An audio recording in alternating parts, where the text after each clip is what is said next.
Digital মিটারে বিদ্যুৎ বিল বেশি কেন আসে? এই দেখুন, এখান থেকে আমাদের মিটারে দুটি লাল বাতি জ্বলে রয়েছে। একটি হচ্ছে পাওয়ার, যে এই পাওয়ারটি হচ্ছে আপনার মূলত যে মিটারে বিদ্যুৎ আছে সেটার।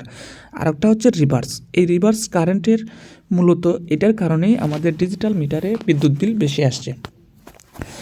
আপনি একটি মিটারে এই রিভার্সটি আপনাকে সমাধান করতে হবে। সমাধান করার জন্য আপনার ঘরের লোড সাইটের মিটার হতে যে লোড সাইটের তারগুলা আপনি সুন্দরভাবে এবং ক্লিফন মিটার দিয়ে চেক করে সুন্দরভাবে কাজ করতে হবে। তাহলে আপনারা দেখুন, এই ঘরটি তালা, কিন্তু এখানে 180 ইউনিট বিদ্যুৎ ব্যবহার হয়েছে। মূলত এই কারেন্টটি হচ্ছে তোমার নিউট্রাল সংযোগ, এর কারণেই বিদ্যুৎ বিলটি আসছে।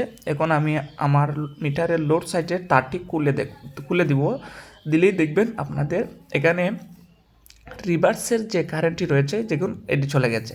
এখন আপনার কোনো বিদ্যুৎ বিল অতিরিক্ত আসবে না। এটি নিউট্রালের ফেলের কারণে এই বিলটি আসছে। তাই আপনারা আপনাদের ঘর সুন্দরভাবে ওয়্যারিং করে এই কাজগুলো করবেন, তা না হলে আপনাদের বিদ্যুৎ বিল বেশি আসবে।